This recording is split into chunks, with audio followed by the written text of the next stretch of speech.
साहिल मांडवे. आणि कुठले तुम्ही? गोदरे. गोदरेचे का? काय होईल काय होईल आपलं फिक्स आहे, माहित आहे येणार. आता? तो तरुण लोक म्हणतात का आता बदल करायचा आहे. तरुण बदलच आहे की. लांडे साहेब आतापर्यंत सत्तेवर होते, आता माहित आहे येईल आपल्या काळात. राज्य येईल म्हणजे बदलच आहे हा. हा बदलच आहे ना, नवीन मग पिढी. त्यांच्याच घरात द्यायचं. नाही घराचा काय विषय, आपल्या समाजासाठी सातत्याने ते काम करीत आलेत. इथून कुठं माहित आहे करतील. बदलच आहे ना, समाज म्हणतोय ना बदल पाहिजे आपल्याला, नवीन चेहरा पाहिजे. तर माहित आहे की नवीन चेहरा म्हणून. मग आता एवढं सर्व सगळं समाजाने माहित आहे मागे उभं राहावं हीच आमची विनंती आहे सगळ्यांना. मग ते जातीवाद करतात ना. कोण कोण जातीवाद नाही करत. हे जे म्हणतात ना जातीवाद करतात तेच जातीवाद करतात खरं ते. कसं काय? मग आतापर्यंत आपण सगळं तुमच्या माध्यमातून पाहत आलोय. ते बोलून दाखवतात कसं लांडे साहेब जातीवाद करत. आता यांनी सांगितलं, आता काय सांगितलं यांनी का आमचा समाज मराठा समाज आहे, ते आमचे पैसे गुंतलेले ते काढून दिले. म्हणजे हे जातीवाद होतं का? मग जर आदिवासी असं तर आदिवासींचीच नाही ना काढून देते. प्रत्येक वेळेस सगळ्यांचं साहेब पाहतात सातत्याने. पण ते नुसतं जय आदिवासी चालते देवराम लांडे.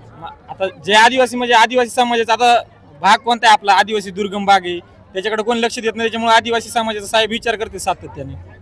बरं मग काय आता हे आता तरुणांनी सांगितलं, पण सगळी पदं का देवराम लांडेचीच घरात द्यायची? पदाचा काय विषय आहे मग संदीप भाऊ? पद म्हणजे साहेबांनी म्हणजे जे पेरलंय तेच उगवणार ना.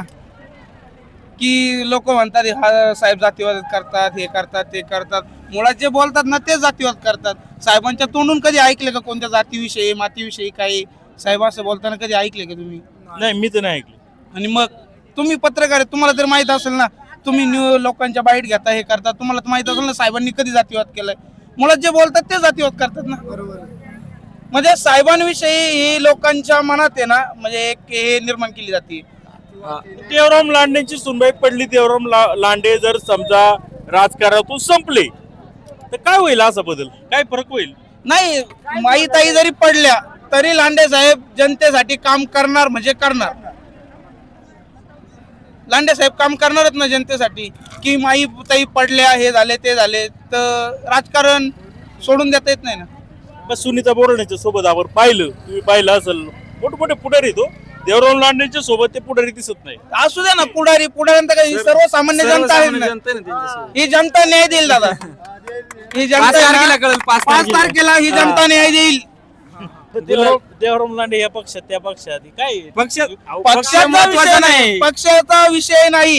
ही जनता आहे ना, ही 5 तारखेला दाखवून देईल की लांडे साहेबांनी कमवले काय, पेरले काय, उगवणार काय. जे पेरलं ते उगवणार. संदीप भाऊ, लांडे साहेब म्हणे का भरपूर कष्ट केले गरिबांसाठी, आदिवासींसाठी. लांडे साहेब जिंदाबाद आहे आजही. लांडे साहेब 100% निवडून येणार. धन्यवाद, तुमचं मंडळ आभारी. इकडे बोला. काय म्हणता नाना? काय म्हणता नाना? काय नाही साहेब, मायाताई निवडून येणार ही काळ्या दगडावरची रेग आहे. तुम्ही कोणत्या गावचे? मी आंब्यातलीच आहे. बर बर. हा, त्याच्यामुळं तसं काही विषयच राहिला नाही.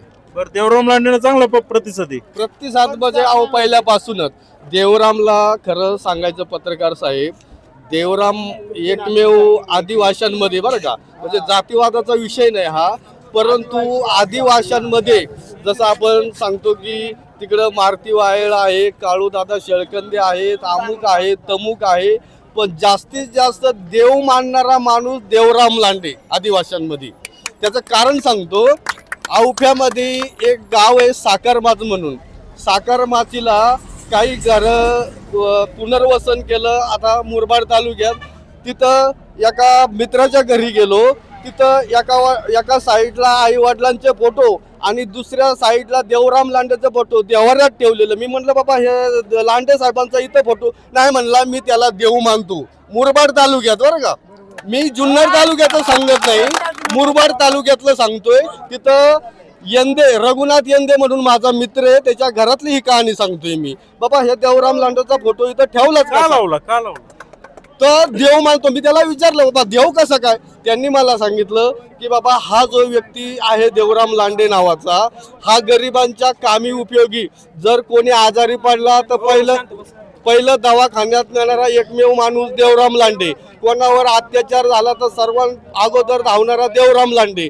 कोणावर काही अन्याय होत असेल तर सगळ्यात पुढे जाणारा देवराम लांडे, त्याच्यामुळे त्याला तो देव मानतो. कारण जिवंतपणे जो कर्तव्य करतो ना, खरं तो देव माणूस, याला माणूस म्हणतात. आणि हा पैसा बघत नाही, वेळ आलेला एखाद्या गरीबाच्या खिशात 2 रुपये जर नसतील तर स्वतःच्या खिशातले पैसे काढून सगळ्यांची सेवा करणारा एकमेव माणूस देवराम लांडे, त्यासाठी त्याला तिथं देव मानतात. आणि त्याच्यात आहे ना, आपण आता आपल्या तालुका सगळ्यात मोठा तालुका आहे, आमदार आहेत, खासदार आहेत, बरेचसे जुने जाणते नेते मंडळी आहे, पण देवराम सारखा पाळणारा एकही नेता आजपर्यंत या तालुक्याला लाभलेला नाही. ही सगळ्यात महत्वाची बाब आहे. कमतरता सुनीता बोराडे पूर्ण करतील ना, ते पण करतील, द्यायला काय हरकत आहे? करतील नाही करतील, पण देवराम साहेबांसारखी वचक आजपर्यंत त्यांची बसलेली नाही, हे आपल्याला उघड्या डोळ्याने आपण बघत आलेलो आहे.